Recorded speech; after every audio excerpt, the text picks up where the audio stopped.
half of the book, though. I don't think I'm going to try to. I may even just start from 233 on the Kindle and try to read next month. If that's what we do, read the entire rest of the book on Kindle. Yeah, I'm almost wondering, like, I have a migraine, so I'm kind of out of it. But I'm almost like, when I was making my notes, I was like, I don't know how awesome these are going to be just because I don't know where he's going with a lot of this stuff. Like Definitely, I know what you he mean. he seems to be tying like so many different things together to form this like cohesive narrative about the league and where the league is. And then he'll go like back to the micro of like this one player, who's like out of the league or Right, the first overall draft choice they got. That I like that his little story. That was a cool yeah. story. But yeah, I Well, know what you mean. Like yeah, a little. and then it relates to like the larger narrative. Like it's so brilliantly written. I think it's the best written book we've read for sure to me. Just because he's so good at like sort of zooming in and out on all of these different details that are meaningful in the broader picture of the NBA at the time, and then like the racial integration stuff was totally fascinating. And he does a lot of like, I guess I was surprised at how much he talks about like guys' mentalities, which I'm not sure how he decided that they felt certain ways about it, or like how he has the stuff about Jeff Petrie that he was like depressed and stayed away from the game. I mean, he must have interviewed him or talked explicitly to him about Yeah. that knee injury, all of that, what led up to that kind of, Well, state of depression. a general thing you're talking about, I think, is that this is like the opposite in a certain sense of the ABA book because that book was just people's quotes after quote after quote after quote after quote. It was a story. It had a theme. The chapter had a theme. It was just quote quote quote quote quote from different people, and sometimes 7 quotes from the same person in one chapter, but all quotes. This is obviously these people talked to Halberstam and talked to the author. They must have, or else he could read their minds or what, like. But he didn't write it as quotes. He mostly wrote it like from their thinking, from their perspectives, from their what they felt and thought, and what they did, and what they said sometimes. But like a quote is pretty rare in this book. It feels like to me. I'm pretty sure that's the whole Yeah, book because it's been that way so far. And yeah, just covers so much ground sure. too, like that he included like the trainer story, and it's like from the fan who like put out like a singles ad to try and like sell the other ticket all the way up to like the GM and the superstars, so a very broad narrative. um Let me start here. um Jonathan, I don't know if you've read this book. Feel free to like jump up and break in anytime you want. I just usually go down my thread here over what we've read, and whoever wants to can kind of jump in and say whatever they want about it. So, okay, it was copyright 1981, which I think is important because I think the championship year was 78, I believe. I have some YouTubes of the Bill Walton um, basically playing basketball. And then in that championship year, down at the bottom here, 1977 was the championship year. So that has Jack Ramsey and Bill Walton in it. And it's cool to watch, even if you just watch a couple minutes, because it's just everything they talked about Bill Walton being, you know, like a fluid center, a passing big who ran the floor. I think is such a modern concept, and yet it goes back to this era, to the ABA era. Um, and it's a fun form of basketball, and I think they like refer to it a lot of times as like egoless and playing basketball the right way and team ball. and all these kind of different idioms that probably still apply, you know, even though it's like however many years away from it. Um, so anyway, so he starts off at the well, first of all, I did read the intro from Bill Simmons.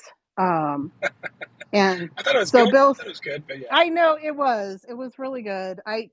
I resisted just because it was Bill Simmons, which maybe isn't fair. But he says in it just how much, you know, it improved his picture of the league that he learned to love as a kid without understanding like the dynamics of like what Larry and Magic meant as far as like growing the entire league. And anyways, it was a great intro. But I loved what he said here about Halberstram. So he was a 73-year-old Pulitzer winner, the first respected journalist to question the war in Vietnam. Not sure what made him decide to tackle the NBA, but there hasn't been a better basketball book before or since. He nailed everything. He picked the perfect season for the perfect league, Magic and Bird's rookie year, and took a 362-page snapshot of a professional sport right as it was shifting from a downtrodden era to a lucrative one. So I thought that was cool. I did look up like other stuff that Halberstram has written, and it's you know, primarily history. He wrote a couple other sports books. One that I think is about Michael Jordan. Yeah, I saw that one. I saw the cover of it. I haven't Um, read it, but I saw the cover. Yeah. yeah, so that could be an interesting read somewhere down the line. But anyways, again, just you know, very well written. And then he sort of introduces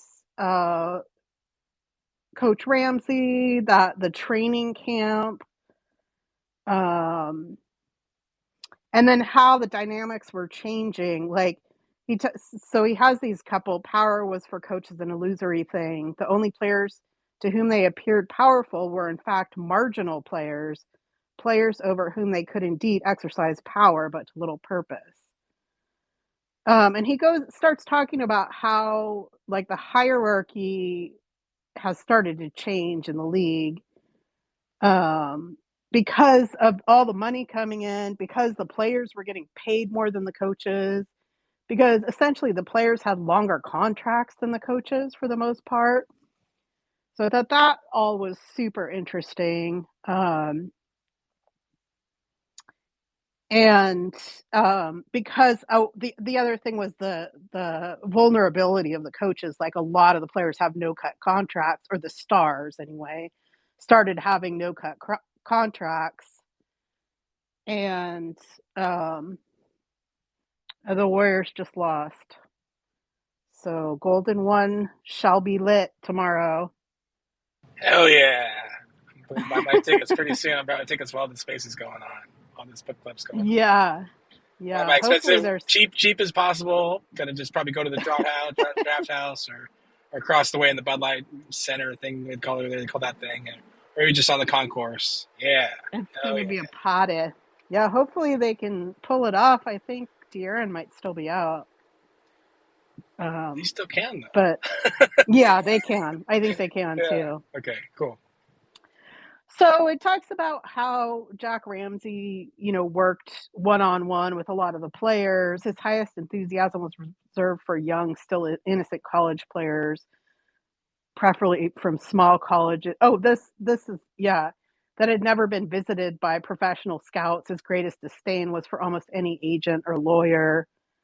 It's it just is talking about like the again like the way that the league is shifting to more of like a player powered league over even the executives and the coaches. Um, After all, the rewards have become so much larger for the players, not just in terms of salary, but in glory.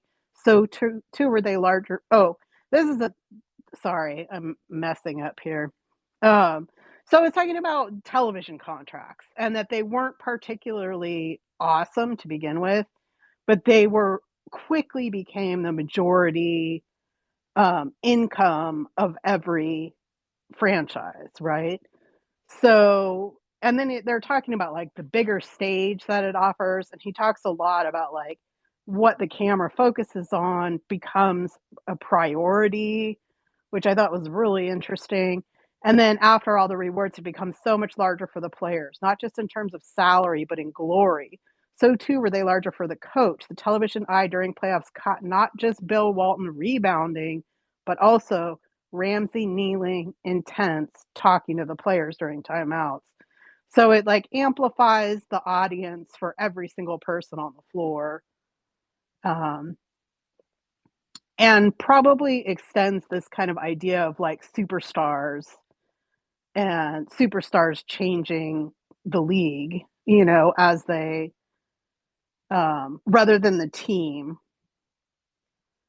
And that was like a big part of this beginning point, I thought, is he's talking about like how the executives and Jack Ramsey himself are all like sort of get off my lawn about basketball these days, which I think is totally true right now too. I think people think of it the same way, that like the regular season is kind of trash, the stars have too much power, there's too much money in the system, it's destroyed pure basketball, like I've heard all of these things in like a modern sort of like NBA narrative too. Um, so let's see. He was on his own. Ramsey believed in art that no loyalty, whether from those above who employed you or those below who played for you, could be expected.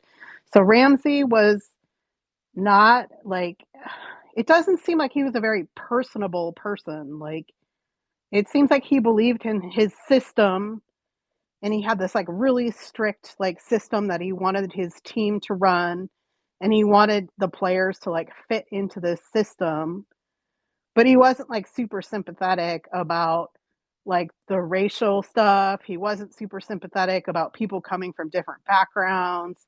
Doesn't seem like he was, thought that people necessarily had like, you know, were tied into the game at any level beyond their next contract. And this was like the crux that of the argument that he had with the trainer too, where the trainer thought there was some sort of like camaraderie that was like tying the whole team together, and but they, and their argument was just ongoing, that whether there was like a higher purpose or not. And Ramsey just believed like, no, guys are here to get their money, and if I can use them in my system, it's going to work. um let's see. So I'm trying to kind of like loosely,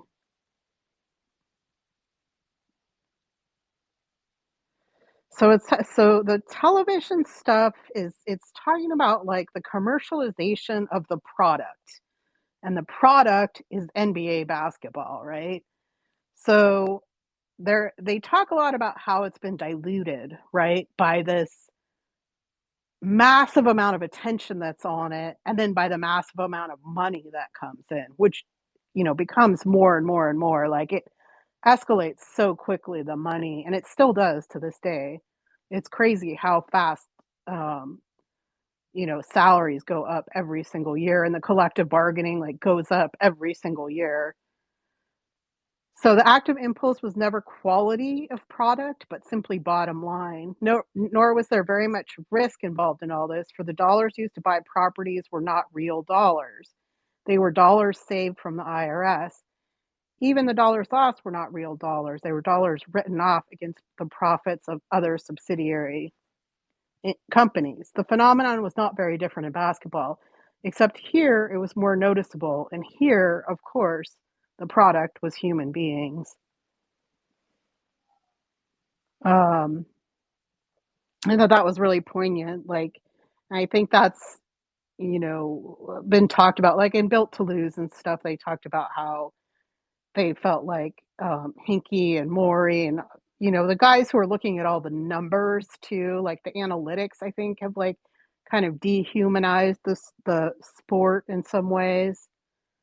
But the money for sure. And then the commercialization broadly.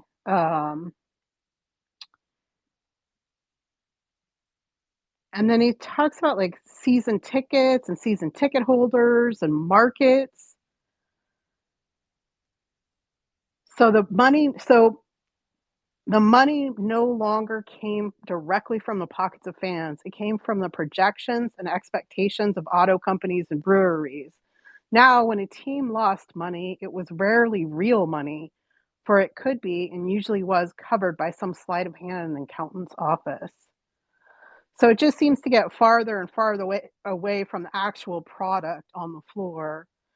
Where once there had been real economics based on real attendance and real payrolls, now there was the illusory economics of owner ego and tax write-offs and television checks and endless new suckers always waiting to get in.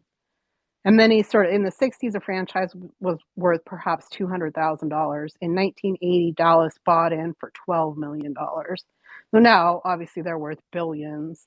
And then every time the buy-in rate went up, every other owner could claim that his franchise was worth at least that much because he, of course, had a few years of tradition and a few valuable players. Um, and it talks about the spread of talent, like how the draft would spread talent, but they also talk a lot about like the dispersion draft from the ABA, which kind of figures like kind of prominently in here, which I found like my ABA knowledge to be useful in understanding like how they ended up with Moses Malone, but had to get rid of him, and how some of these player contracts had like escalated so much as well. And there seemed to be a prejudice against the ABA players at first and ABA coaches as well. But they I think pretty much outperformed those prejudices. So then he talks a lot about the Portland area, the Portland market, and how it sort of didn't totally fit. Like it was more of like a blue collar market. Um, and their concept was that the bigger markets would have like more high rollers that could write like season tickets off as like a business expense, but Portland was more of like a blue collar kind of small market feel, which I really felt in terms of what Sacramento is too. I think it was like really similar, and it has a lot of like cross characters too. Obviously, we know that Rick Adelman is from Portland. Jeff Petrie, played there, was involved there post player era. And so what had happened to basketball was typical of altogether too much happening in the new American scheme of things. There was more, but it was less. Just like some of his wording is just so beautiful, like that, that says so much in a sentence about American life, consumerism, sports, and basketball. Like it's just crazy how much he crams into every page. Um, if it had inflated the sport beyond the proper scale, it had also enhanced it and allowed it to reach millions of serious fans who had never seen a live game. So there's definitely benefits as well. The television ratings for the final game in the state of Oregon, an area known for its love of the outdoors rather than for its love of indoor sports such as watching basketball on television, were 96%. No one in the history of television had any memory of one event so dominating a single television market. So I think that was a good, gauge of like what it could be someday and what it could be in smaller markets as well as bigger ones. I meant to look up how many teams there were in 1977, but I didn't do that. And I'm not sure there was, the amount of teams there are now.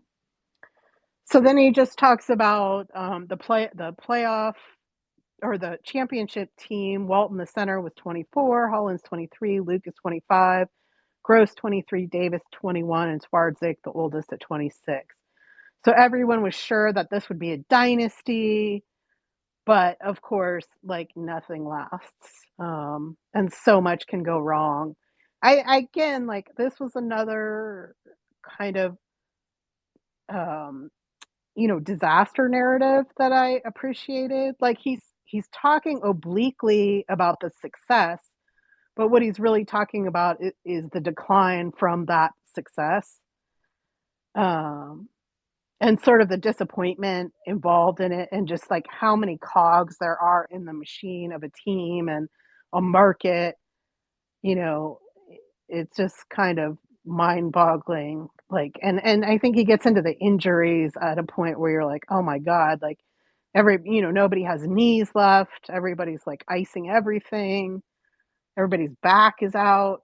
It's like, holy shit, guys really put themselves through the ringer, and some of them just didn't have a choice. I mean, this was like their only chance to like get out of a ghetto, and some of them did. And he talks about that in here too, where he does like the contrasting thing between different players, which I think is really great. And he like, let's see, Gilliam and Dunn pitted against each other. They did not think the coaches were being racist. Oh, and so in training camp, they put the two guards against each other, and they have Herm Gilliam. I think it's Herm Gilliam, um, who's like the vet and who was like the voice in the locker room, who a lot of like the black guys listen to.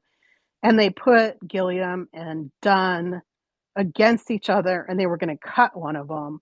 But he kind of makes the point that once they cut Herm, that was the core, and they had already like severed one tied to the championship team.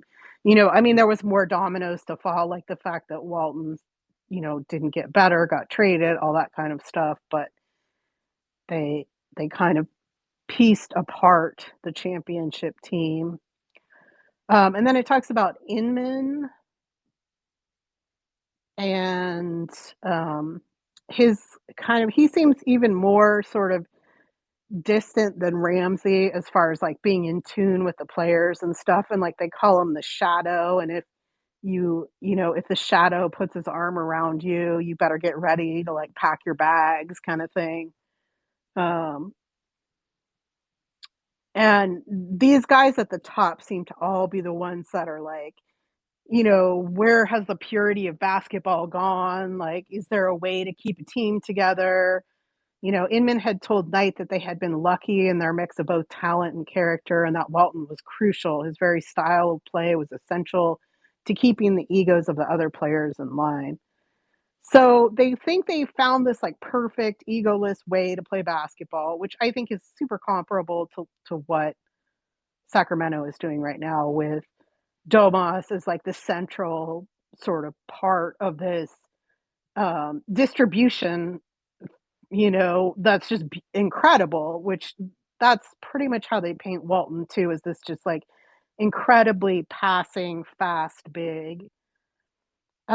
But then they don't believe that they can keep it together anyway. So at the end of the conversation, he asked a friend, Stu, is there any way in this day and age to keep a team together? Can it be done? Yeah, there's Oh, there's a lot of angst about the nature of a team that is covered in the book, and I thought that was really fascinating. A lot of talk about Ramsey and Inman, about egos and that kind of stuff, and I thought that's always really an interesting read. yeah, I totally agree. I also think it's interesting that he's sort of I felt like he painted both guys as if they're a little bit like aloof and like they just believe in their own dogma, like, but they don't actually interact with the players on like a personal level, like, I mean, I they talk. feel though that at least back in the day that the coach schemes were a lot more important than like catering for the talent. That's something that has changed. The growth and the importance of the player instead of the team Yeah, is a result of what's happened in this book. yeah, Um, there's very few teams in the modern NBA that are designed around the coach's team nowadays. It's usually that look for a coach that can maximize the schemes of the players they already have instead of trying to tailor fit for the scheme. It's like the Coach Ramsey basically ran the same scheme the whole time. I don't know if halfway has gone to the UCLA stuff, but there's a lot of talk on the UCLA part about. I don't know if I've gotten to the UCLA. You mean the part about Kareem? No, no, Um, no. When Walton was in UCLA, they have a whole like bit about oh, it. I've oh, read much past the halfway point. It's an okay. interesting read. I Yeah, got yeah, to the part where they were talking about the guy who was like bumping up the television like viewership for I think for ABC, who yeah. was And like, then they switched over to the different, and then the different network for CBS, and then the other guy did stuff despite him. Despite, yeah, yeah, yeah. So, but yeah, I mean, I like what you're saying there, and I think that really stood out to me too. He says in here at one point, which I don't know if I'll be able to find it, but he says this one line just stood out to me so much where he said, like, when you were viewing the sport on television, the camera had to follow something, so it followed the ball. You know mm-hmm. what I mean? And it's like, to me, that makes it a totally different sport in some ways, right? Because if you're only interested in the outcome of the ball, you don't see all the plays Yeah, necessarily. So that automatically makes it, obviously, okay, points win the game. So, I mean, part of what I'm saying is irrelevant, anyways. But that automatically makes scorers the stars who make the mm-hmm. most money, therefore have the most power. Like, that creates the hierarchy in itself. Yeah, But yeah, I totally agree with you that I think that was a huge part of this intro was like how much the dynamics had changed over the years. I thought it was really interesting when they talk about Ramsey in Buffalo with Bob McAdoo yeah, and how he like worked one on one with Bob McAdoo to like get his game to this perfect level where it worked exactly in his system. And then he mm-hmm. basically got Bob McAdoo paid. So it's like there is some harmony of like cooperation, but it doesn't seem like they were reaching that all the time. And there was all these other factors like, like this guy's worried about his contract, this guy's knees are busted, like just so Oh, the many. knee stuff. This book is terrifying to read. So many injury stuff. Oh my god, I know. It's really brutal. The all the stuff about injections and stuff. You know, there's so much talk about nowadays about how players are entitled. They have all this time to rest. The alternative that all the old heads seemingly keep on ignoring is that guys injure themselves because they've been injecting themselves to death. Yeah, I mean, the one that really stood out to me was Jeff Petrie because obviously I know Yeah, who Jeff is. Like I was like, oh, I keyed into him right away, right? yeah, But because he was then, such a part of our history too. yeah, exactly. And like But them his talking about his past, injury yeah, is crazy. Like I had no idea. Like, yeah, none of us had any idea. I didn't know about any of this until I read the book. yeah, yeah, just fascinating stuff. And I guess I mean, I watched basketball when Walton was playing, but I don't. He never stood out to me. Mm-hmm. Oops, sorry. That's my son. Um, and I forgot what I was saying. I got Yeah, you're derailed talking there. about Walton about how he didn't Oh, stand out too yeah. much I at mean, the times. way they paint him as is he's sort like I mean, the best I can think of it is that he's like the ballerina, of the piece basically. Like he's so fluid and he's so unselfish and he's so fast and he's such a great passer. Yeah. And but it lasted for like, how many actual years? Like it's so limited. Mm-hmm. Uh And yeah, I mean, I think he does compare Luke Walton. I mean, he does not Luke Walton, Bill Walton, um and Kareem, Yeah. where he says that the way that they were perceived among players was totally different because Kareem might not have had like all the exact like gracefulness and joy of Walton's game, but he played year after year after year after year and was great every single year, while Walton was sort of like a flash in the pan. Mm. The book does delve into Walton a lot more specifically later on. So So, I think so a does lot he of go? I guess like that was part of when I was taking the notes on, or when I was, going through this, I was like, man, it's hard to like kind of you think they put that take down earlier? relevant stuff when I haven't read the whole book, like, Yeah, yeah. because I'm not sure. So does he go into Walton? And Walton played in Boston, right, for a number of years? Well, it only goes up until Portland and San Diego because when the book was written, I think obviously the stuff in Boston was after that, right? Yeah, I think so. So it doesn't cover any of Celtic stuff, but it does cover a lot about Bill Walton in his first few years. Yeah, Um, yeah. yeah, it's really fascinating. So let me see. Let me keep going here. So Inman had told Knight that they had been lucky in their mix of both talent and character, and that Walton was crucial. Oh, I've already done that. Let's see. At the time, playing professional basketball was an act of love. So they talk about like what they view as being like pure basketball, Hmm. where no one was in it for the money. Teams were formed, teams folded, leagues were formed, leagues disappeared. The Yeah, year that we heard a Inman lot about graduated this from in the college, ABA book yeah, too, but totally. it keeps on coming up, and I'm really glad we read this after that ABA book because there's a lot of stuff that was mentioned there and then naturally progressed because there's like 10 years later. Totally. It totally builds, doesn't it? Like the Moses Uh-huh. Malone part, I was like, wow, what a My what favorite, my favorite continuity thing is Marvin Barnes. He is an amazing character in every book he makes an appearance in. yeah. So he has I think his biography is called Bad News, I think. Yeah, And wasn't that like his nickname? yeah, and it was like $1.50 in the Kindle bin. So I bought it. I haven't read it, but I kind of wanted to because he just seems like such a character.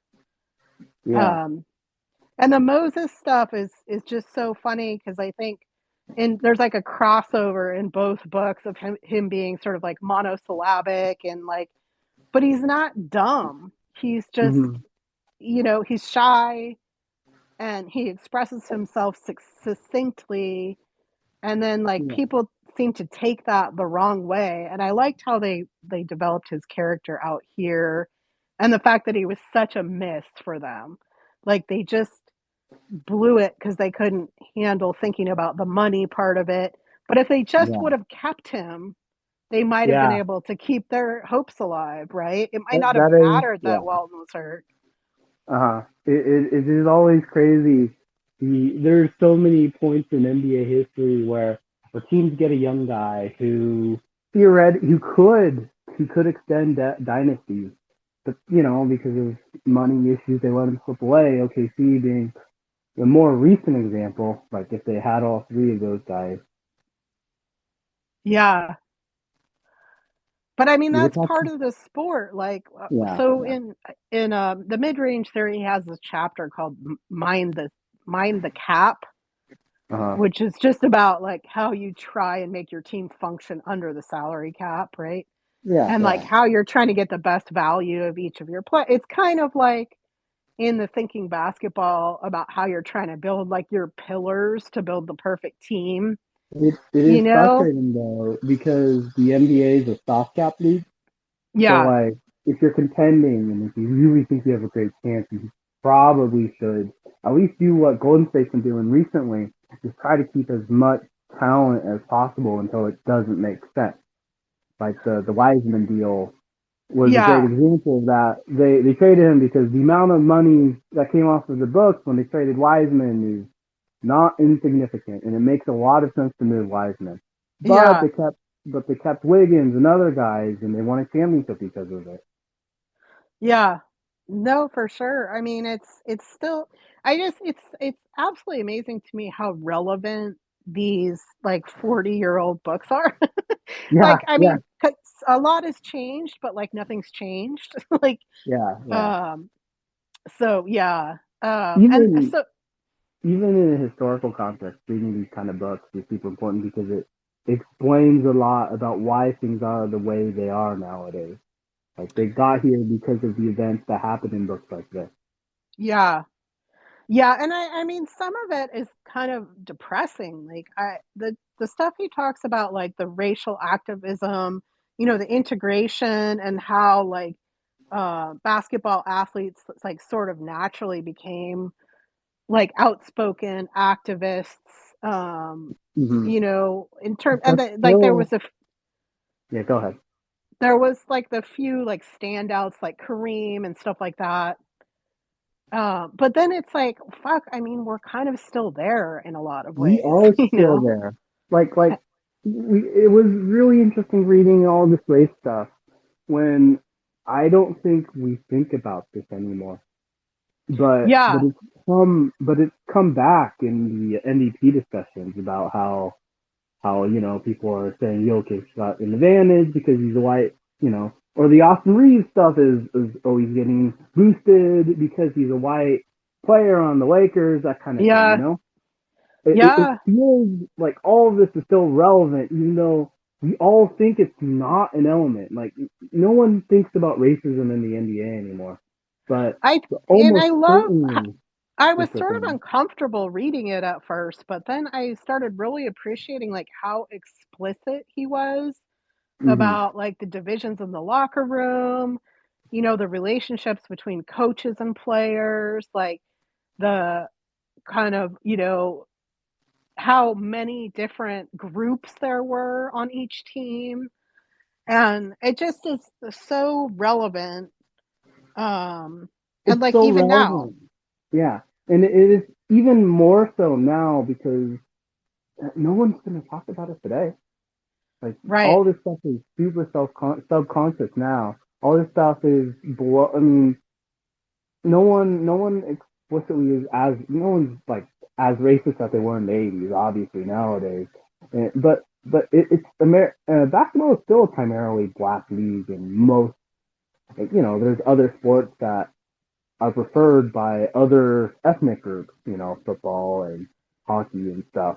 So like, there's still this there's still a lot of this that come into play, especially when they talk about like IQ, of certain players. Certain black players can't be as smart as, or Luka Yeah, Doncic when Luka Doncic was coming in, white players aren't as athletic, and that was a reason people were deeming Luka in the draft. All this stuff is yeah, still relevant, and it's frustratingly relevant.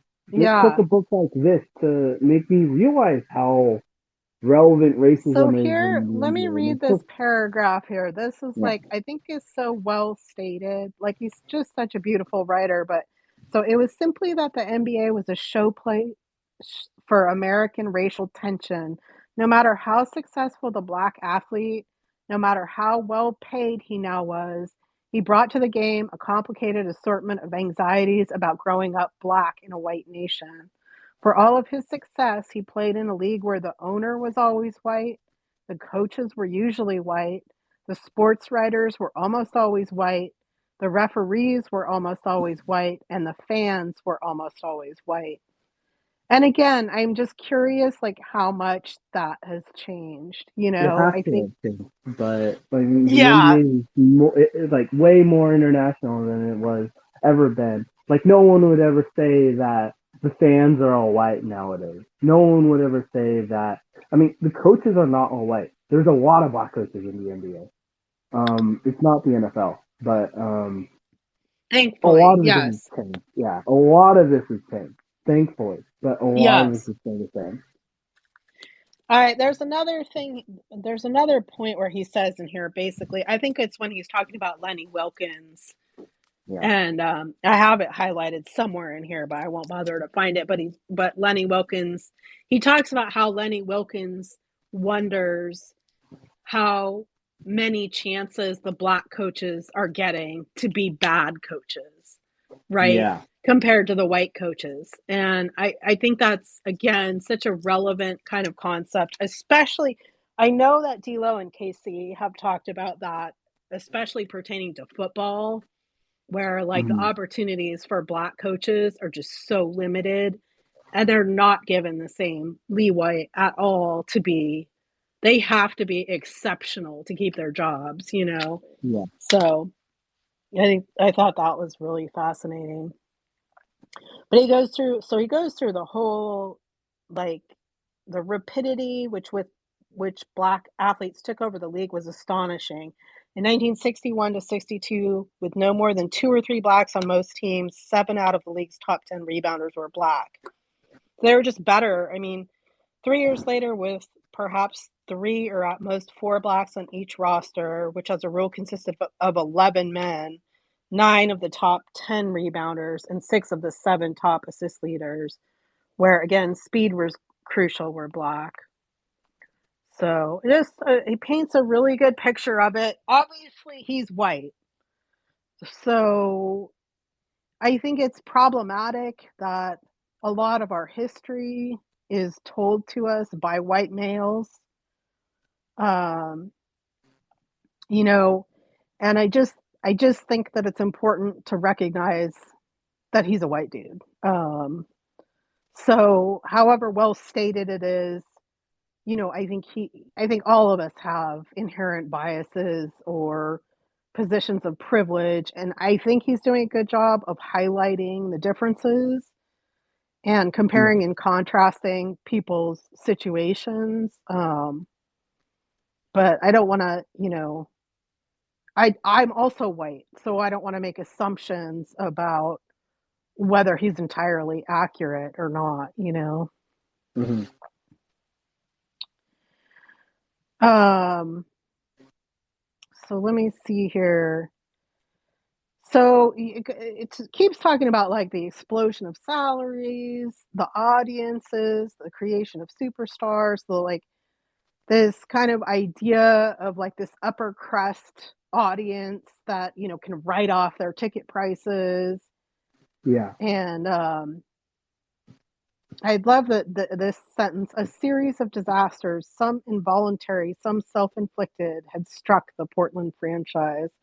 Like that just seems like the kind of, you know, the the motto of every bad franchise, like a series of disasters, some involuntary and some self-inflicted. Like that is just a hallmark of a bad franchise right there. It's like nothing can go right. one of my favorite YouTube like series is like Secret Base, like an SB Nation thing.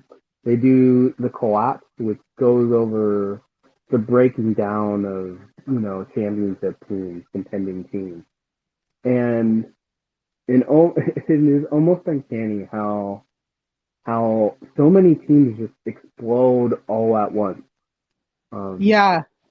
it really just happens, and it's pretty hard to keep it all together, even if you're a great franchise or like, but obviously when you're a bad franchise, things go much, So you mean much, much. collapse all at once, right? Like get worse, not Yeah, get yeah, better.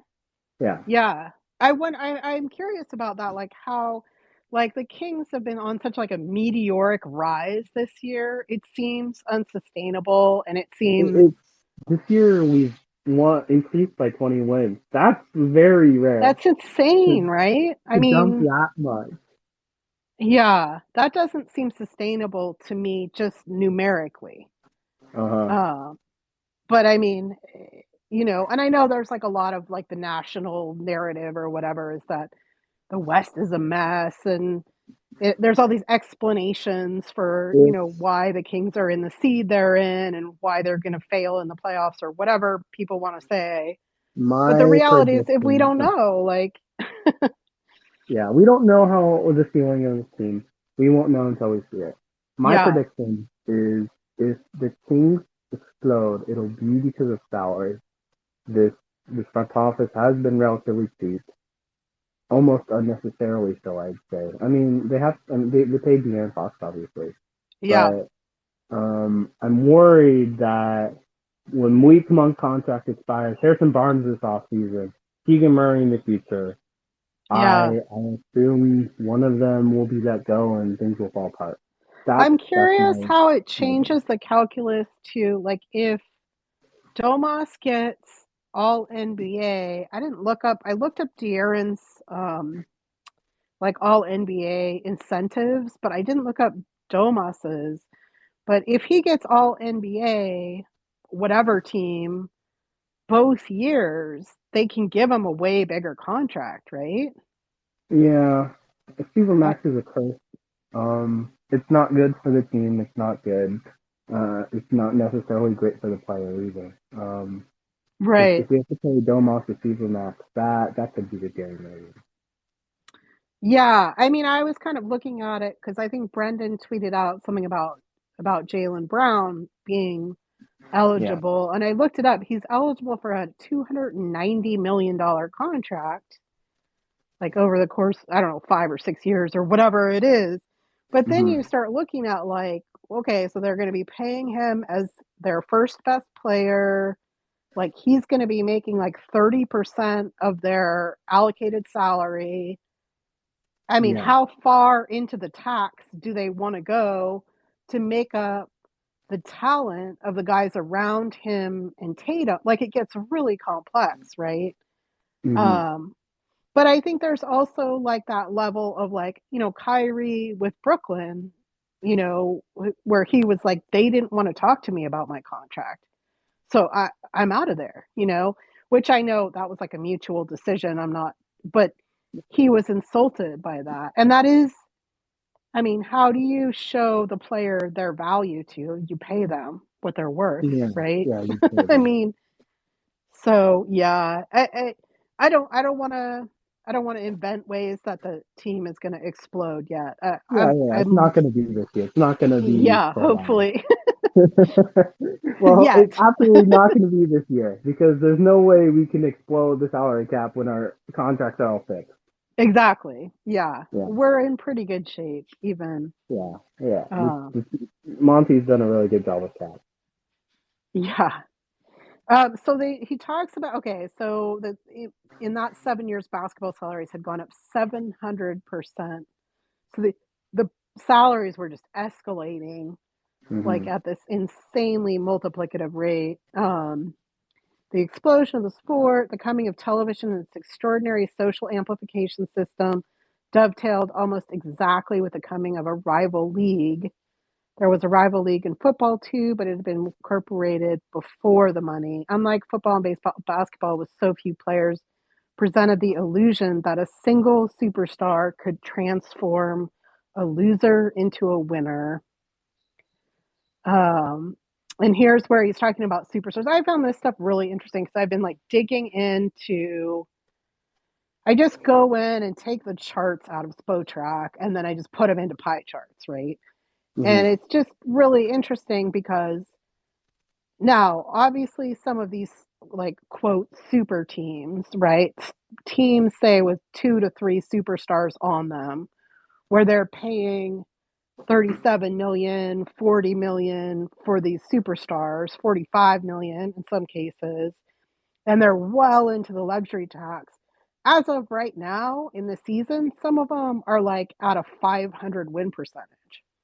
Like the Clippers, the Warriors, they're the two highest payroll plus tax teams in the league. And as of right now, their results are not reflective of that being cost effective, right? Um, Yeah. so I think you can get way into the weeds on that. Like, is it because the rest of the talent isn't good enough to support the team, and you're hoping that the stars are going to like provide this 30% of all outcome on the team. And in some cases I think that's totally possible that that's true. This year's pretty weird. I think all the teams with the highest stats have had pretty bad injury luck. That's true. Um, yeah, but also guys on maxes have like exponentially a lot more impact versus like the impact of one player is equivalent to like one great player is like two or three good players. Yeah. So I mean the cap hit is also exponential sometimes still. Yeah. Um, And I think it's just too soon to say like regular season, schmegular season, right? Who really yeah, cares? yeah. Like We'll if see how far they get in the playoffs. if you get into the playoffs and you run the table and you win the championship, none of the rest of it matters. Your record Mm-hmm. doesn't matter. It's like, I don't know. It's like you get your diploma and your grades don't matter anymore. So, Yeah, um, but anyways, I do think it's something that I also have read a couple articles that have said that the league is looking at, player payment parity as well as I know they're looking at the cap and the tax, and how to like somehow make that more fair so that it's not just like the uber rich owners who can afford to go into this, deep into the luxury tax to field a quote winning team unquote. So anyways, so superstars, some of the mere rookies, were now being paid 4 and 5 times as much as the coaches. Even more important, they had guaranteed no cut long term contracts. How they performed on the court in the future no longer mattered. I was surprised by how much guaranteed contracts came like how big that was in this book. Yeah, Because basically all the contracts in the NBA are guaranteed, right? But we are yeah, seeing this play out in football, where a lot of people are arguing for guaranteed contracts and making big contract standoffs because of guaranteed money. But and a lot of front office guys and owners are using it as an excuse to say that they won't play as well, but it feels like it's all bullshit. Like well, I don't really believe that guaranteed money has swayed players in the way that this book comes off as. I guess But like the other thing that maybe he doesn't say quite as explicitly, but that he does talk about, especially in like the smaller story level, is like the fact that these guys making so much money brings like multiple new people into the equation too. Like he yeah, talks at one point about the wives, like, being yeah, unhappy with the contracts and like, I mean, that part of it was interesting. But then I think also you like add in agents and lawyers and, it you was know, it was interesting how the book kept on mentioning how the money's gotten bigger, but players are not happier. Like yeah, that yeah, was absolutely. It that adds like more absolutely. complexity, right? And Mhm. I mean, I think that could to a certain extent be like rose colored glasses too. I mean, Yeah. everyone always thinks like their era was better than this era, that kind of thing. Like, Mhm. um, but I do think that the part that he goes on about here about players valuing themselves as superstars sort of Mhm. goes against this concept of basketball being a team sport. Yeah. For basketball demanded that though the players be talented, they also subordinate their individual talents to the idea of team and to each other. A Yeah. truly great basketball player was not necessarily someone who scored a lot of points. A truly great basketball player was, oops, I cut off part of it, but it was, somebody who made the team better, of exceptional talent and self discipline, who could make his teammates better. Basketball was a sport where, under optimal conditions, a great player with considerable ego disciplined himself and became unselfish. It So, is. It's an interesting dynamic. I remember one of my biggest fights with Willie Cauley Stein when he was on our team was he tried to do everything right. Yeah. There's something to be said about like every player who's in the NBA is in the NBA for a reason. There's a thing that I hear a lot is to be a star in your role, right? So if you're a Yes. really good cutter, then you should always be cutting because that gives more opportunities for other players. If you're a great shooter, shoot. If you're a great rebounder, rebound. You know. So Yeah. so it is interesting how they're getting paid this big money, and a lot of times they players try to increase their role, but that's not what they're getting paid for. They're getting paid to be a star in their own role, Yeah. and balancing those egos can be pretty challenging, I especially when guess you're like dealing with 19, for 20 year olds. yeah. Or No, yeah, I totally get what you're saying, and I do agree that I think Willie's career here went off the rails a little, but I would say that that first year that he was here with George hmm Karl, and I know George yeah, Karl gets a lot of shit, but Willie was just a rim runner. And yeah, I'm pretty yeah, sure that George Karl just said, "Look, dude, you're a rookie. I just want you to rim run." And it was yeah. fantastic. Like, and Rondo was on the team. So Rondo was like the lob master, right? But I mean, hmm that I thought that was a really fun team until about February or something. But when um, the snake emoji tweets started coming out. I mean, maybe vibes weren't great, but the basketball on the court was kind of fun. Also, Uh, that Rondo trade was historically bad. Um, the we traded two firsts, like 20 million in cap, so we can sign Rondo to a 1 year deal. And those Jesus, two firsts, really? I don't it think I was was that into stuff at that point to yeah, know that. it was no, it was one first and two pick slots. Remember how we got the fifth pick instead of third? Because Oh, yeah. because of the cap dump that we traded away like Thompson and Nick Stauskas and some other players to dump cap to sign Rondo. And there were real pick swaps. It was a disastrous trade. I Oh was my God. furious.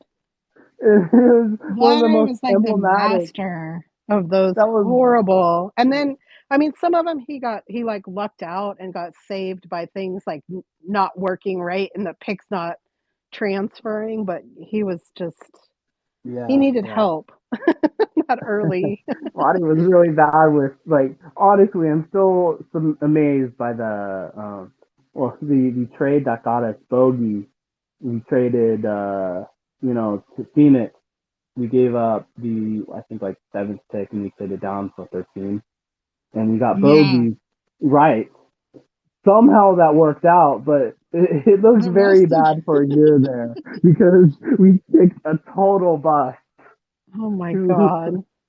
It's just, I went through at some point and counted every asset that Vlade acquired Yeah, and how many of them were still in the league. in the league. And it was Yeah, like two out of that's 17 or it's something rough. It's ridiculous. rough. Like,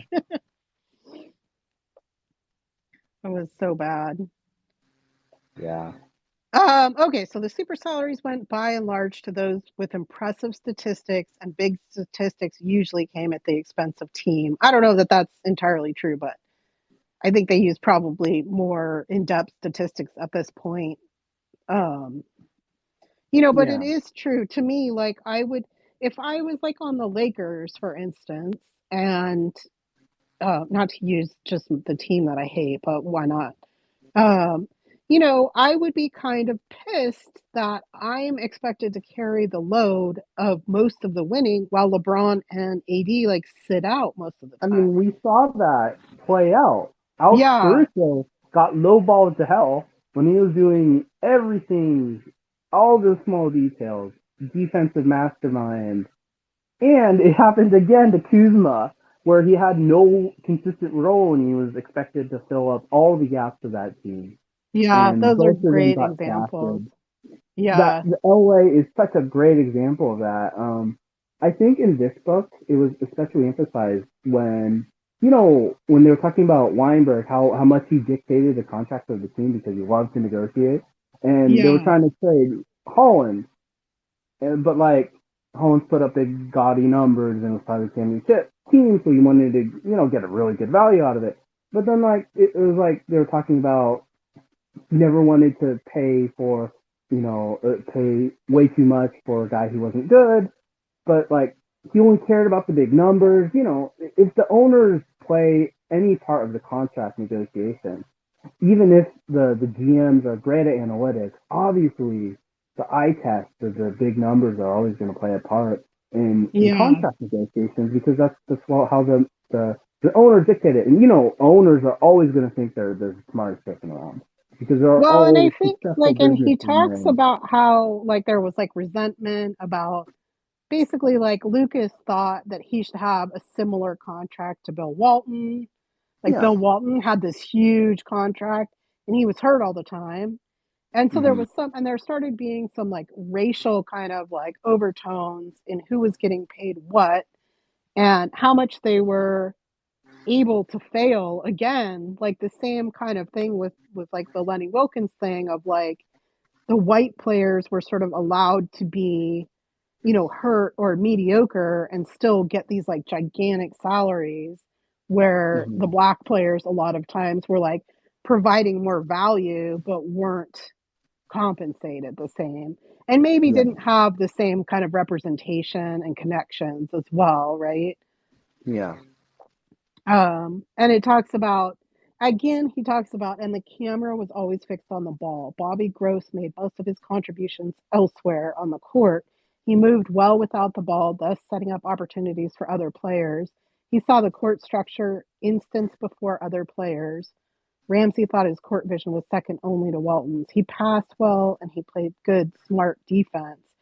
But because he doesn't have, massive amounts of points and rebounds, it's hard for him to get renewed Yeah. at like what he thinks is a fair contract, right? I mean, Yeah. I think that's part of what's playing into this too, is I think he does a great job of making the case that the player's happiness is potentially part of the success of the team. And if you constantly have this like angst over the money and when the money's going to run out and when it's going to be renegotiated, um, it eats into like the soul of the team. I don't want to spoil this, but there's a great bit about the Celtics in this book that covers something similar. So look forward to that.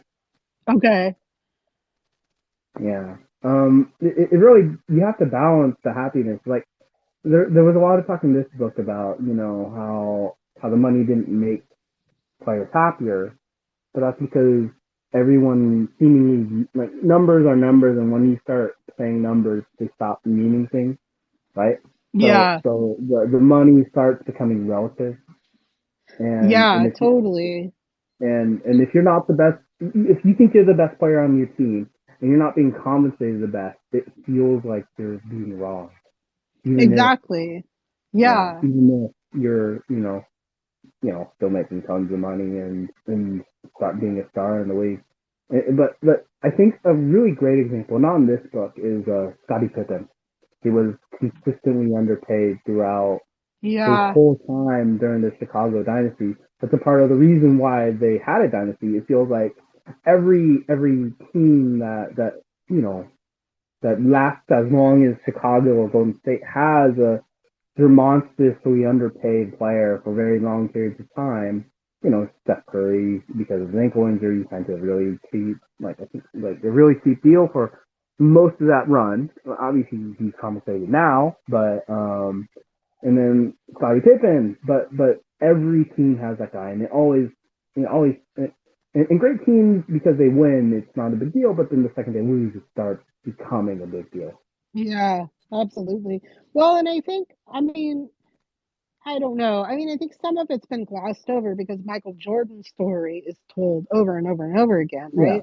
But how Uh many huh. times do you hear Scottie Pippen's story? Like, I Yeah. don't, there hasn't been like a 30 for 30 on Scottie Pippen that I know of. Maybe there has, now that I I say mean, that, but but wasn't that a big part of the ESPN's the yeah, Last Dance? yeah, How so much of the animosity, obviously that was like written in favor of the players, but they were really hard on Kraus. Yeah. and how Krause's dynamics with Scottie Pippen and with the coach basically lost them the dynasty. It's such a perfect example because, and I mean, I was a kid at the time, or not a kid, but I was a teenager. Um, and Scotty really was that guy. He wasn't, Mhm. I mean, he was a tremendous scorer the year that Michael Jordan left, or I think it was Yeah, 2 years that Michael Jordan left, and it was just Scottie Pippen, and he was like the star of the team. He like transitioned to that star role actually really, really well. But when Michael Jordan was there, he was that perfect role player of like all of these things they're talking about Bobby Grossman too, of like defense, you know, doing all of the stuff away from the ball that makes the game easier for other players. And yeah, that's just such an ideal example. yeah, it is the perfect example. He's the ideal number two. He does everything right. He's an incredible player. He got paid like shit. Yeah, yeah. Yeah. Um, and then okay, so let me see here. So he talks about the salary stuff, and then he starts talking about Kermit Washington, which I thought was super fascinating because Kermit I Washington was I think the guy who punched Washington Rudy. And Kermit Washington is the most likable character in this book. is he? Does he I talk think he about him is. more later? He must. They But cover him quite a bit. I feel like they've written him off like a hero. Which is weird. It's just weird because so much of this book is about Bill Walton and the Portland Trailblazers, and obviously Kermit Washington is a part of the team because he came as a part of the Bill Walton trade. But it's so interesting how they write certain characters a bit as heroes and certain as not as villains, but like deeply flawed. yeah. Well, I almost feel like he goes against type wherever he can. Like where he sort of like he told that story about Wilt Chamberlain, like somebody saying like, "Hey, how's the weather up there?" And Wilt Chamberlain says it's raining and spits on him. Um like or like actually like the part where he describes Kareem is just masterful where he talks about like his physical mask that he wore, and then he had this, another mask on underneath it where he really wasn't going to let anybody in. And he was like doing the business of basketball, and it wasn't about joy or, it was, he was the businessman kind of thing. I think he even talks about like the businessman men around him wearing their suits, and Yeah, he had his uniform that was the same as their suits. It just is real so beautifully written. He just really uses like imagery really well and symbolism incredibly well. the way But this and book, I almost think he built Kermit up because Kermit was sort of an unknown character except for that fight, right? Except for that yeah, punch. And because of that one incident, he became a villain, but he really wasn't. Like he really was just a nice guy, trying to make a living. And, the results of the incident, like, made it hard for him to like have a great reputation afterwards, made it hard for him to get a bigger contract. So it's like all this stuff fed into it. Like so I did feel like he was trying to like like I'm not sure if it was an intentional attempt to redeem his character, but obviously he traveled with the team, so like I'm sure Kermit was yeah. trying to get people to understand who he was, but the weird thing about it, I felt, was that he was almost the most approachable in the fact that he was willing, like the book was willing to talk about flaws, and obviously, when there's so many athletes that are incredible human beings that we only hear the perfectness of the player, they become a lot less accessible. They become a lot less endearing, especially in the way that the book often talks about certain players. So Kermit, in a way, has felt to me the most approachable, relatable, like the low self-esteem kind of stuff. Yeah. How he was trying to be anonymous and trying to deal with all this stuff. It's a relatable problems. Well, some of it is. Some of it is relatable, and it comes off, at least to me, as almost trying to make him like he almost comes off as like the hero of the book because he's the most human. He comes off as Oh, human that's to me. That's interesting. absolutely the most interesting part of the book to me is the way that this book writes its characters, writes the Yes, people. Uh huh. absolutely. Yeah, I totally agree. I think that it's so engaging, and he does such a great job of telling their individual stories and making them relevant in the larger narrative. Like Yeah, it's just really um, like the Seattle coach at the time. I don't remember the name. Lenny Lenny, Wilkens. yeah, Wilkins. Yeah, The way they told his story. I mean, he's not directly attached to the team we're talking about, but he's so integral to the story of the team, and then went so in depth in his story that it's incredible writing. well, and the way that because like for me too, I think what was so relevant about, first of all, I love Lenny Wilkens. I totally remember watching his teams play. He was a coach when I first started watching basketball, and it was Hmm. unusual that he was a black coach. So I totally remember him, so it was relevant in that sense. But I also Yeah, thought he did such a great job of using it as like like he does it with Magic and Larry. He does it with Kareem and Walton, and he did it with Lenny and Ramsey, where he yeah, like took them both and said like, here's this guy this guy has this like system, and everything's about knowing the system and fitting in, and then Lenny was like about talking to the guys and letting them do like a read and react thing and trusting them. And so it was like kind of this foil. He set up this really great way to like contrast the two different characters without yeah. like devaluing either of them, which I thought, Hmm. so yeah, I love It, how it, he it's talks it's about the great coach's coach because and the player's coach. yeah, it's great because there is contrast and conflict in the world. But it's not, and not everything's about good guy or bad guy. Like a lot of stories tell, so it's an interesting way to add conflict to a story, like to show and tell the conflicts of the story, but without demonizing or making one lesser or another. If you think Yeah, one is more of a villain than the other, that's because of your own personal viewpoints, right? yeah, exactly. Or I think in this context, it's easy to like view coaches through like their win record, or you know Yeah. what I mean? And he just does such a great job of like personifying every character so that Hmm. you like them as a person, not just as a stat or as like, you know, how relevant they are to the exact Yeah. game they're playing. It is Um, very easy to forget that NBA teams, sports teams, are collective of humans, and this book does do a really great job at telling the human story of this team. And there's so many human stories of the team that that's why this book is so long. And that's why this, yeah, yeah, because if you told the basketball story of this team, you can tell it in a sentence, but yeah. telling the human part, and it's incredible how little the basketball part actually is to the story. It's almost exclusively all about the human It's element. almost background, right? I mean, Yeah, it's a lot of it's like reflective of like the society that they were living in, and like race relations and activism, and yeah. yeah, I mean, Like it's just beautiful. the third of the book doesn't get to the preseason camp, right?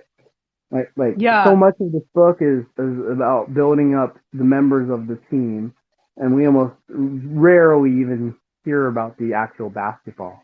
Yeah. Yeah. Really, I wonder, it's really interesting. I wonder, he must have just been a basketball fan and like a historian who chose to take it on as a project, because most of his other books are like real history books. Um Mm. but yeah. So okay. So I've been on here for like an hour and 15. So let me see. I have like one, two, three, four more sets of things, but I think we've talked about most of them without like me specifically reading any of the quotes. The Yeah. one thing is this next one is where he talks about Portland and how the players kept sort of coming back to Portland and it was like a haven for former players. And he talks about LaRue, the failed rookie who sort of still found a home in Portland after he had left. And he talks about Jeff Petrie and how all these guys would like kind of come in and out of the locker rooms and like celebrate the wins and the losses, even though they weren't a part of all of these teams.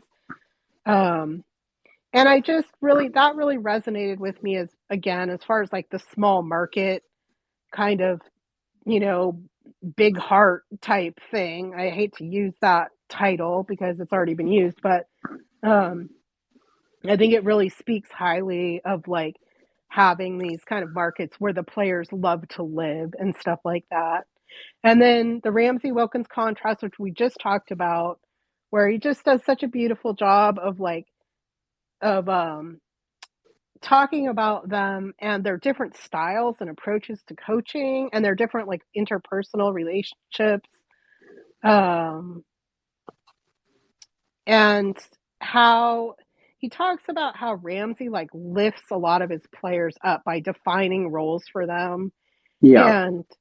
and by finding like the perfect slot in his system for them, which makes them look really phenomenal, you know, which is also to a certain extent like what Pete Carroll talked about is understanding like your players' strengths and weaknesses and having a system, but not being like so rigid in it that you can't adapt around them.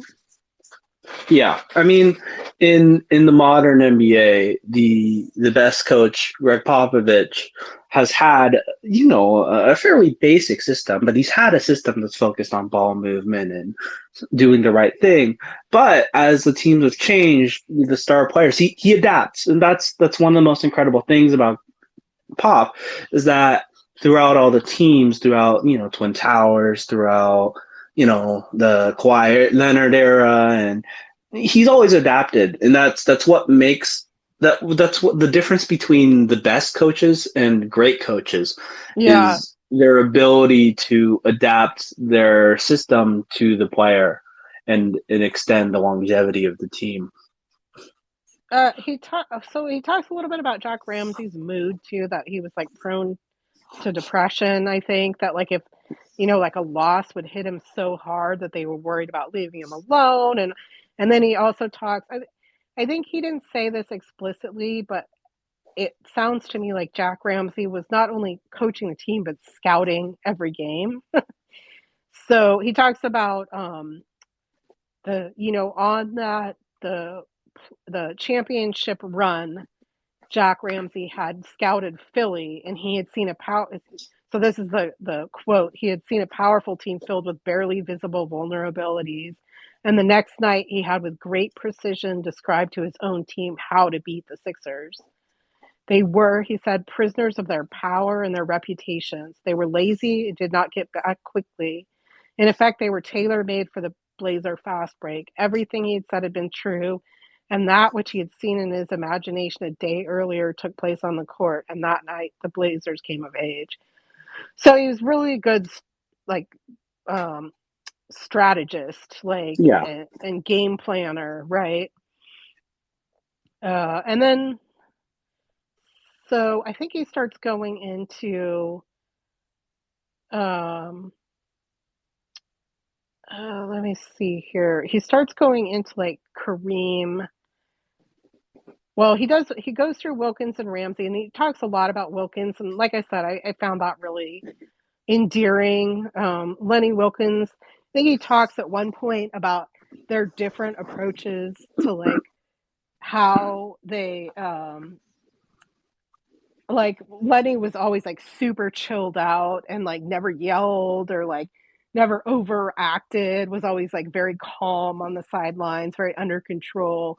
And meanwhile, Ramsey was like having a fit to try and get like the refs to see him. And let's see, that was a really funny. And there appeared to, and here was the quote that I was talking about. And there appeared to be a double standard in coaching. White coaches, Wilkins knew, could year after year have records that were dangerously close to 500 and still be regarded as valuable. So I think that's still sort of true, especially in football. Yeah. And then among players, Ramsey was the ultimate coach's coach. Wilkins was the player's coach. And then it cracked me up, all the stuff about the referees and how Ramsey, so sometimes he did this because, so it talks about how Ramsey would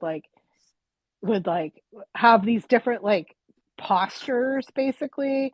So sometimes he did this because he wanted to change the tempo of a game, sometimes because he wanted to affect the way his own players played, but mostly because he hoped to invade the minds of the referees themselves, to make them think twice before they reached for the whistle again, to say to themselves, no, if I do that, I have to deal with Ramsey, and I don't want that hassle, particularly here in Portland with 12,666 people ready to follow his charge. So I thought that was funny. And then they talk about how he has this other one where they talk about him, he would, so his that was like his excited ref appeal.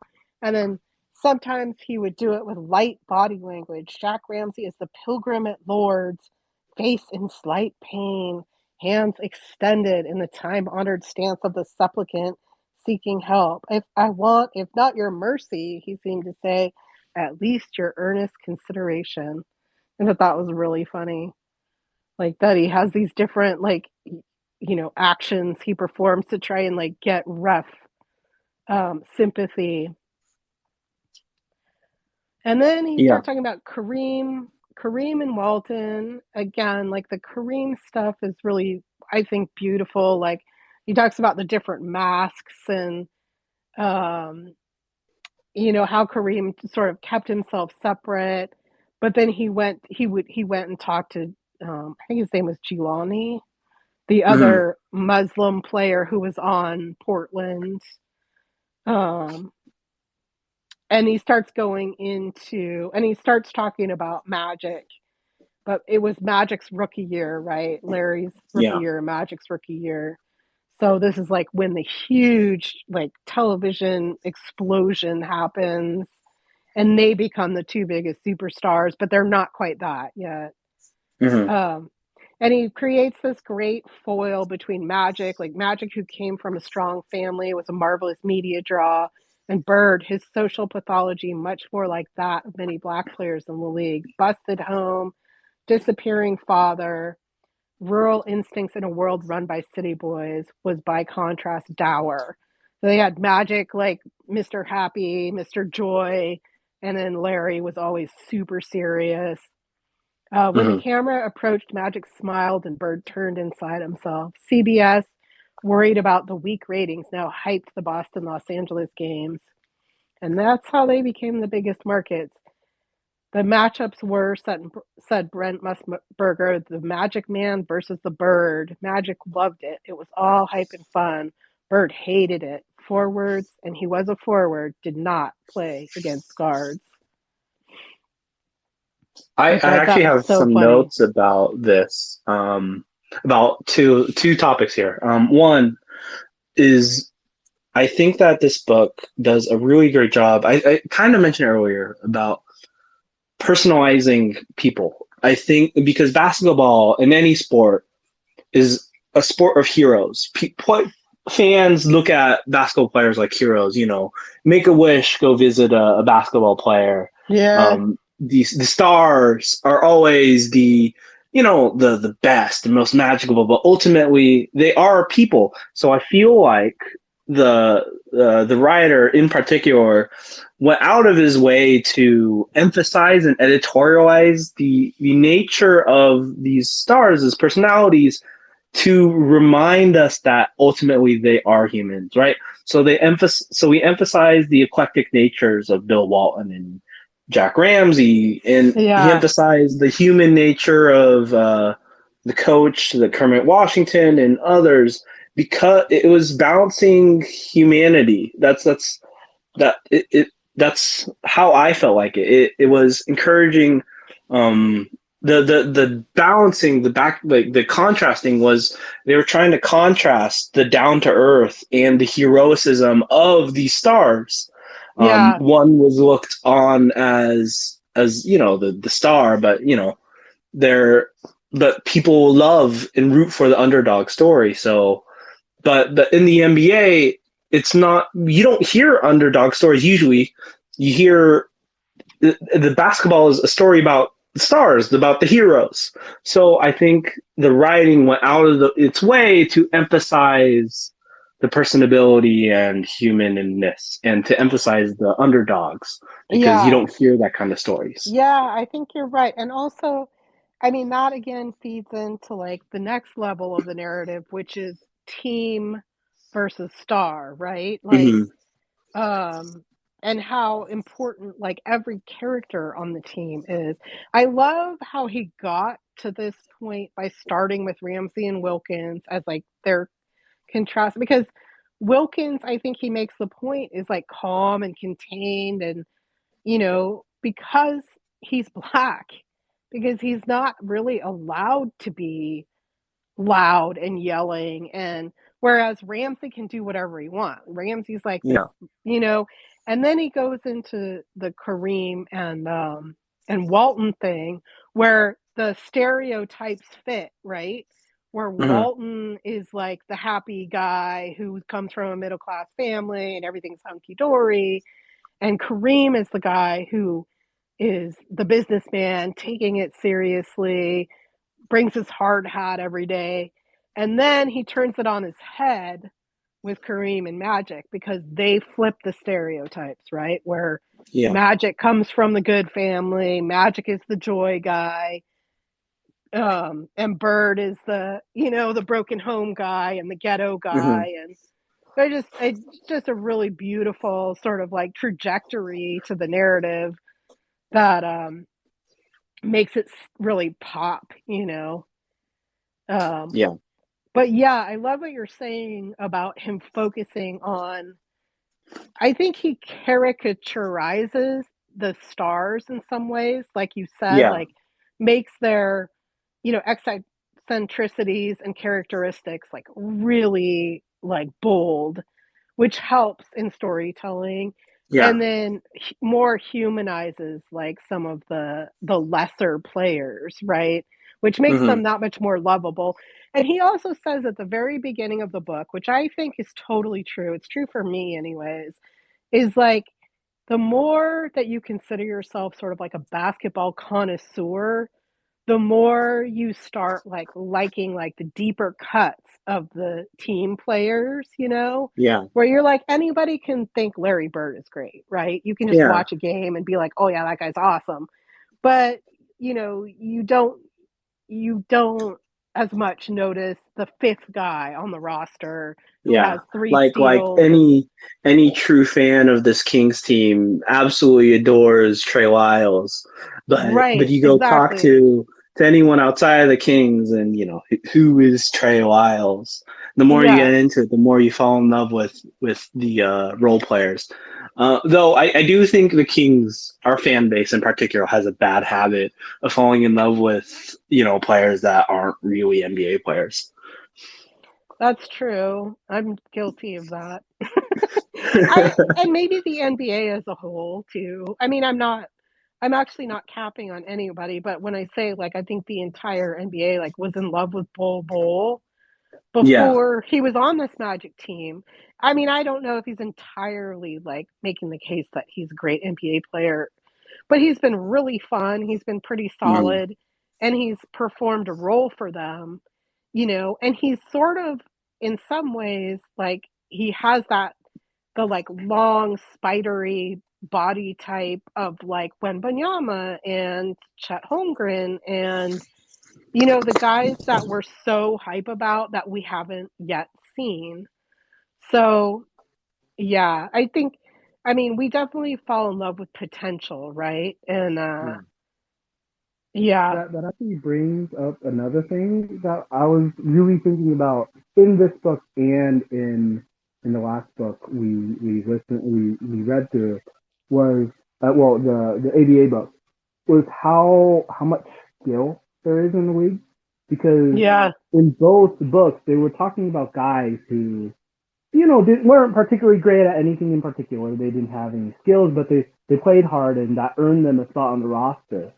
Um, but like you get everyone like is skilled, and I think Bill Walton is a great example of the kind of skill, the kind of difference between then and now in regards to skill is everyone on this Kings team brings up the ball, but only Yeah. back in the day only the point guards brought up the ball, or someone in particular with a lot of skill like Bill Walton um, has like brings up the ball. And nowadays, like there was so much emphasis in getting players to at least in early during developing years in high school and college to fit into the role, especially if they were a big man, that they never developed skills.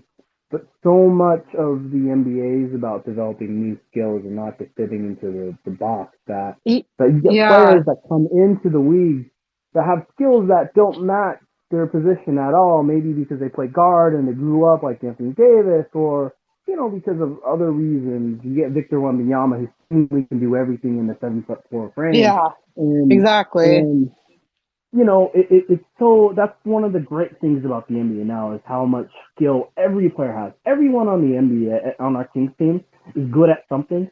Everyone that can shoot. Everyone can bring up the ball. Everyone is good, and that Yeah. was a really stark contrast to what they were talking about in this book and in the ABA book, where there's a lot of players who aren't great. That's Like, something that Pete talks about in his book, Pete Carroll.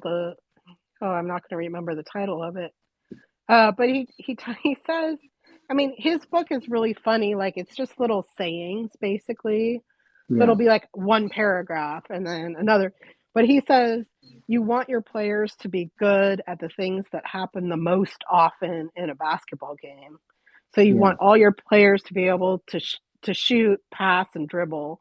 And he was like, I can teach a guy to shoot, I can teach a guy to pass, I can teach a guy to dribble, but I can't teach the desire and the work ethic.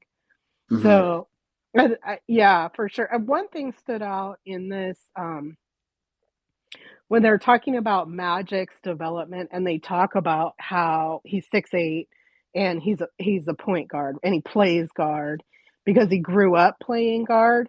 And it's Yeah, so funny because this they have a paragraph in here talking about how he grew up in that role. mm-hmm. And I just recently read an article about Kenny Lofton Jr., he's a two-way I for the love, I Grizzlies. love, I love Kenny Walker Jr. Yeah, and He's the article was like almost word for word that he had grown up playing point guard, which is why he does DeMontis stuff, right? But he's yeah, big, and it's just great. It's just magical. It's just fun. It's the joy of basketball, right? yeah, But and it is the world that we're in now that I think almost all guys on the court can do almost all the things, which is amazing, with the exception perhaps of like defensive specialists. I mean, you have to have enough value to be out there, right? Which I think yeah, has been sort of like a complicated balance, especially for this Sacramento team, of like figuring out if you want to play those defensive guys and sacrifice the offense. yeah, Um, but anywho, okay. So then he talks about Jeff Petrie again. Fascinating stuff. Didn't know any of this stuff about his knee. I thought the stuff that he said about Jeff coming back too soon because out of a team spirit kind of thing yeah, was really telling. And again, I feel like in like modern basketball narrative, I think like people are like, oh, he should just get back out there and play way more minutes. Like, what's the problem? Like, it's like nobody ever is like, okay, this guy gets really tired after 34 minutes and he's no longer as effective, and the coach knows that, or this guy has a nagging injury that is maybe not going to get worse unless you overplay him, you know? So the Jeff stuff was, again, just fascinating because of our tie to it, and the fact that he talks so openly about Jeff's pill usage and his depression. Yeah. I thought was I wasn't expecting that in a book that was published in 1981. I feel like we didn't talk about that kind of stuff as openly then. So I found that really fascinating. And then he sort of he talks a little bit about Paul Westhead. Um, and I think this is where I stopped, because this was page 233. I have read past this. I think the Buffalo stuff is past this. But it talks about like Ramsey's early coaching career, both at St. John's, where Paul Westhead was his student. Paul Westhead, as you know, later became like the Sultan of Swing and the 7 seconds or less guy. So he was himself a basketball pioneer, you know, to an extent. There's a book about him as well, I believe. And it talks about Ramsey like making his reputation in Buffalo, where he took a team of pretty much nobodies and role players, and made them way better and like increased their win percentage a ton, just by having a good system. Oh, and this one thing I thought was so interesting. So, okay, once during practice, Petrie had bet Wayne Thompson, a writer for the Portland Oregonian, that he could not only hit 8 jump shots in a row, but hit them in such a way that each time the ball would come right back to him. He had proceeded to do exactly that with his first 7 shots, although on the 8th the ball went through the hoop and did not come back. And I thought that was just really cool. Like, he made 7 shots in a row and rebounded for himself off of makes, which just sounds crazy to me. And maybe it's not, but for some reason it really struck me as an amazing sort of feat. There's one story that always gets me is the Kyrie didn't have a hoop, so he like a backboard, so he used a huge basket and shot into the hoop without a a backboard. So he got really good at shooting swishes and stuff. Oh, that's cool. There's so many stories like that in the NBA about the incredible way that players get adjusted to shooting because of their conditions growing up, that their training, that they're able to do these incredible skills shooting stuff that you wouldn't even consider to do. Like how Luka Doncic has all these 6 shots and Yeah, the pre-game shots. The best shots are before the game, and then eventually, and every now and then they sneak one of those like crazy shots into the game. All that stuff is fascinating. It's incredible how skilled the players are yeah. nowadays, and I how skilled loved the players in are in any point. Yeah, I loved in Spaced Out how he sort of like made that a point to say that like chaos and randomness and creativity are so valuable because they're so hard to guard. Mm-hmm. And I think it sort of feeds into that kind of concept that you're talking about of like, you know, I mean, invention is desperation is the mother of invention sometimes. Yeah. Or boredom, or like even when he's talking about Bill Walton too, he talks about how Bill was like so sensitive about his height and felt, like a social outcast and always had his height listed lower than it really was. But that was also why he was so great at basketball, because that was his outlet.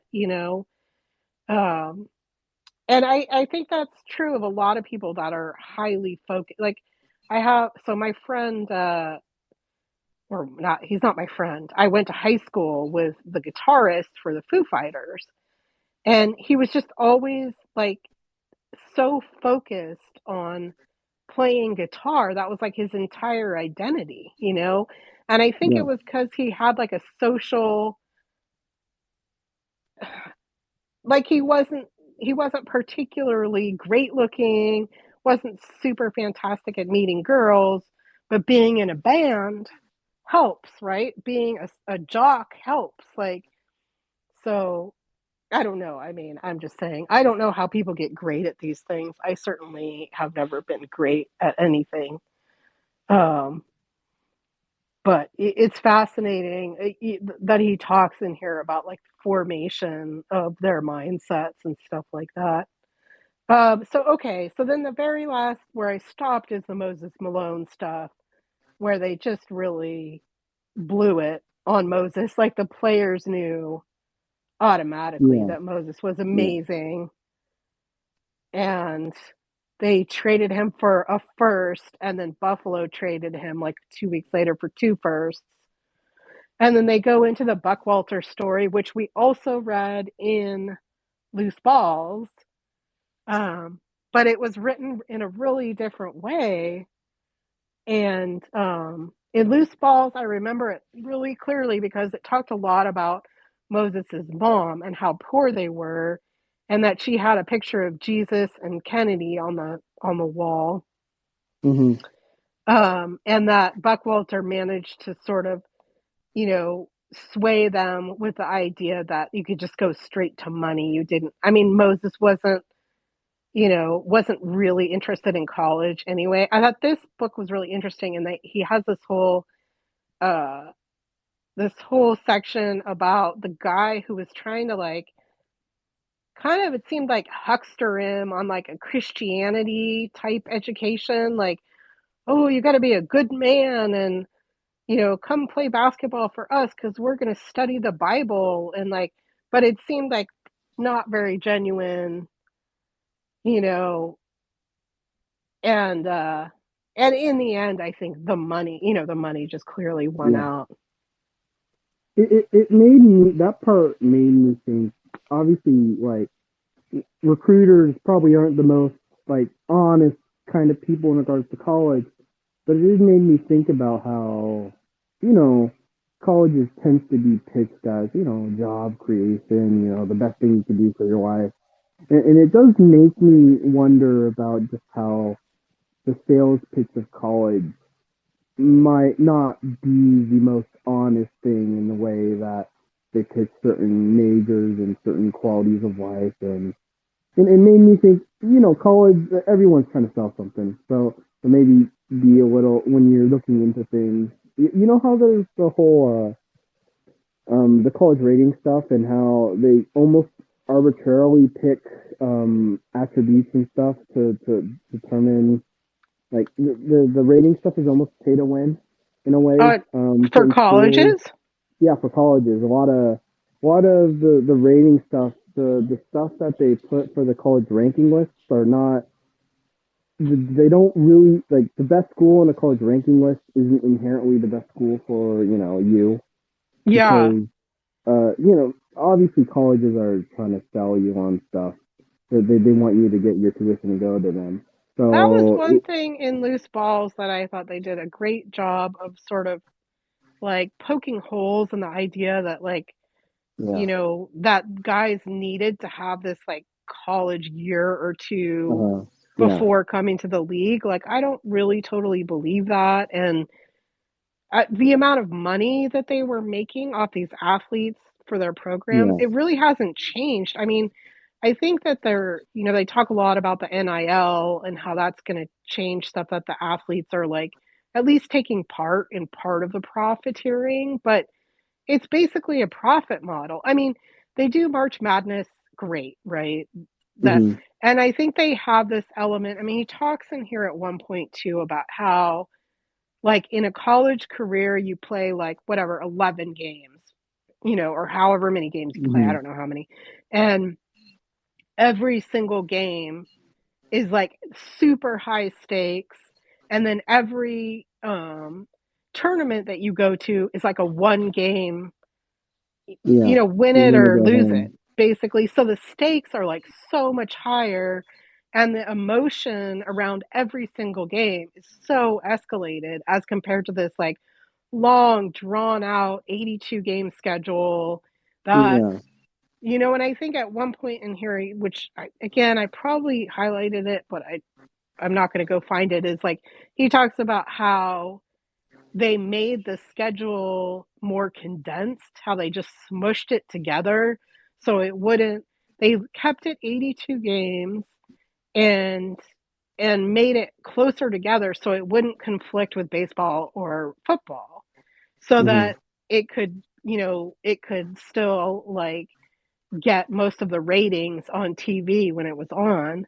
But for the players, it's like playing back to backs, especially guys with like bad knees or whatever, like getting that extra night of rest is like a huge deal. And I think we saw that too, like just now when the Kings came back, that last end of the road trip at Utah and Yeah, that was crazy. It was getting like back 5 here to play games in Boston. 7 days or something like that. Yeah. And I feel like Yeah. both of those games were just literally like tired legs losses. Like the Yeah, Utah yeah. game, Scheduled losses. we totally could have won if somebody could have made a 3-point shot, but there was no legs, right? Hmm. And then the Boston game, we just ran out of juice. But yeah, so I mean, I think a lot of so much of this is still so very relevant. Yeah. It's kind of mind boggling. Yeah. Um, and like I said, I'm not, I'm at on page like 250 or something. So we'll do the rest of the book next time, and obviously we'll be able to come to more conclusions about it. And I'm totally looking forward to like more Kermit Washington and more of the deeper cut stories. But yeah, just so beautifully written. I mean, that's my main takeaway. I also feel like this might be a book that I come back to over and over again, Yeah. because it's so multifaceted and so layered. I feel like there's sort of narratives under the narratives under the narratives, that on first, like usually like on first read of something, I don't always absorb, all of the relevance of it. So I had a few notes if I could go over them. yeah, absolutely. Obviously that was my main takeaway too, was the incredible storytelling of this book, because I think a lot of sports coverage, a lot of reasons people actually watch sports, not isn't always the sport itself. There's so much story that goes into a team. Like the no one cared about yesterday's game because we were playing against, Utah. Or people, well, I don't remember if it's just right now, but no one cared about that game because of Utah. People cared about it because it was the potential ending of the 16-year drought. We're all here because we care about the story of the Sacramento Kings. And the best sports documentaries like this, or I love John Boyes' stuff. If you've ever seen those on YouTube, the best kind of sports documentaries and books are the ones that try to capture the story of a team or a player. And like I love it because it captures the reason I watch sports. Obviously, the sport itself is great. I love the spectacle of athletes, the skill of the players, the amazing passing, the amazing shooting. But we're here because we're invested in our team. We're here for the ups and downs. We're here because, like, we rant about players on the team, or we talk about the rises and falls, because we're all invested in the story. And so few sport coverage does that. The best kind of sports coverage is retrospective, tends to be, because so much of sports news is consumed by the day to day. But when we get to look back on things and slow down and talk about the stories, that's when you get the best, most compelling writing in sports journalism. That was my main takeaway. Was I love how this book is written, and Yeah. it tells the story of the Trailblazers in a way. It's the story of the NBA of the time, the story of the players. It tells so much of the story, and I wish more sports did that. Yeah. John, did you have anything? Yeah, just the only thing I can think of right now at the top of my head is that rookie, the guy who was drafted number 1 overall in the draft. He wasn't a rookie at the end, but he played a few years in Portland, and it really endeared me. I was sympathetic or empathetic to him. He didn't even want to be picked number 1 because he was so much pressure on him to be a good player. What was his name? Someone's looking it up. LaRue. Yeah, LaRue. Yeah, it was LaRue. Yeah. Well, anyway. Someone LaRue. Yeah, someone LaRue. Yeah. Yeah. He wasn't that good, but he was misevaluated as being that good, or maybe he didn't develop well, or whatever. But he tried his best. He just wasn't that good at being an NBA basketball player, or at least he was not as good as number 1 in overall in the draft. There's great expectations for him, and he didn't live up to them. And at first, the Portland fans were booing him. I didn't like him, and some of this once at the end of the season, it was really cool. I really root for Portland. They already won their title, but it was in the 70s, obviously, but it was a long time ago. But they won a title. We haven't won a title yet in Sacramento. We won one in the franchise won one in Kansas City or wherever it was. I forget where it was. Rochester. Okay. Anyway, that's off topic. But by the end of the season, there's a journalist who was kind of criticizing the player all season long. And there were 6 signs denouncing the journalist by fans in the last game for criticizing LaRue too much. And that just makes me really appreciate Portland fans, who were the smallest town in the NBA, smallest city in the NBA at that time. I don't know where we rank now, but they were smaller than they were the smallest back then at that time. And they came around, they realized he was trying hard and he was playing hard. He just wasn't, and they came around to support him. And then when this book takes place, he's supported by the fans. He's looked upon fondly, and he doesn't really like his history there. He doesn't like his playing time there, but he likes the city. And it was just a cool little story, and inserted in the middle of this book where it's like he isn't a part of these teams, but it's cool just to hear his story. Yeah. His story of his. I think he said something like, and he came back to reminisce about the good old days, which were to him, of course, the bad old days. Right. Yeah. Which I thought was so great. Like, yeah, he just really, I mean, and I think that was part of the discussion that maybe we didn't talk about here too. I tried to be thorough, but there is so much. I mean, it's just very dense. But where he talks about how guys, how the markets are sort of concentrated around these places that they thought would have enough money to support like ticket sales, where people could write off the season tickets, and so a certain level of affluence.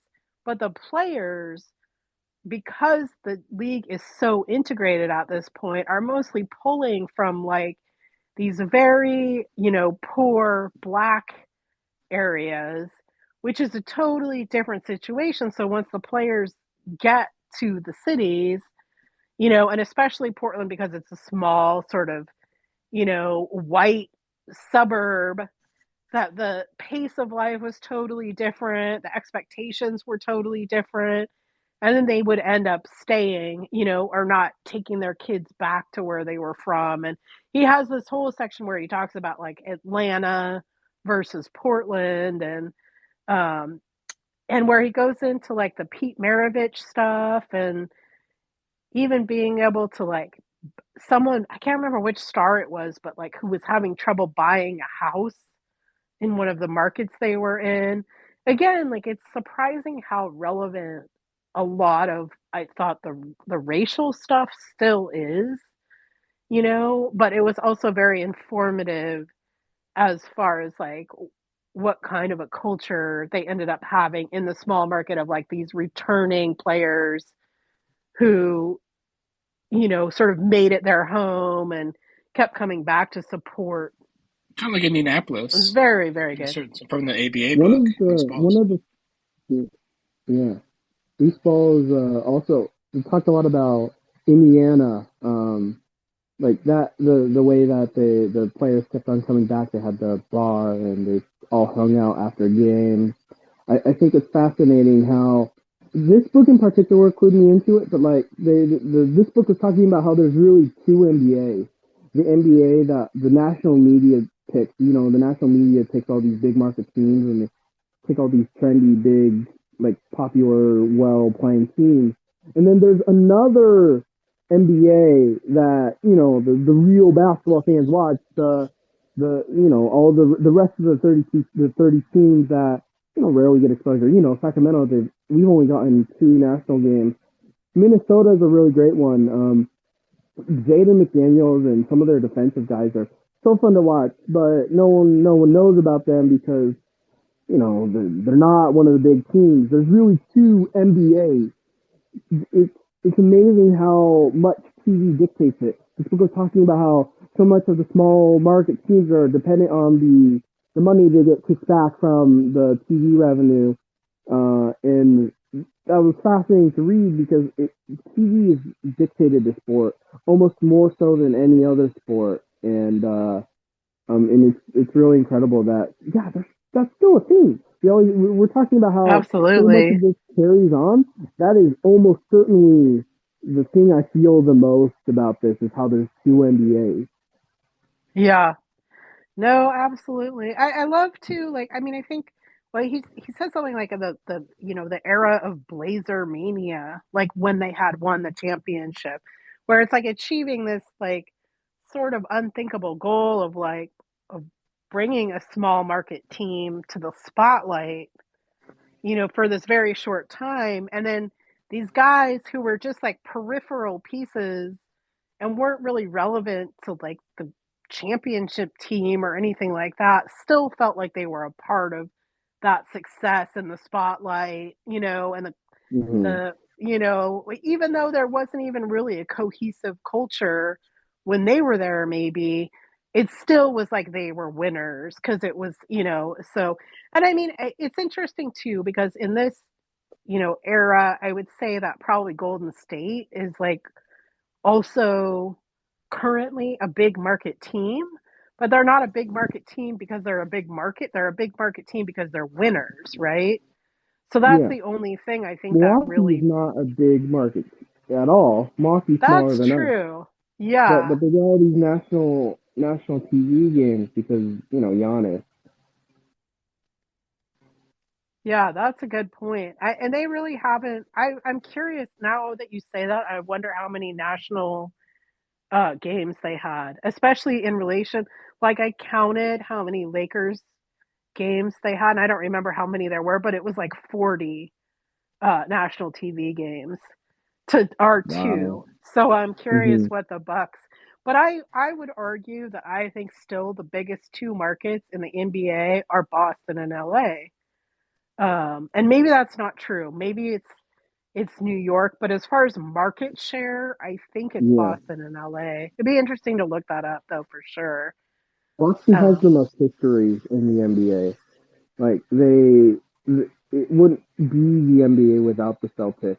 So they always get yeah, more of a exposure than the size of the market. I think Boston, they're like the 11th size market, so mid market nowadays, but they're always viewed as a big market because of how big they are in the scope of the NBA. Like how many teams have no other team has that historically, many yeah, yeah. historic stats.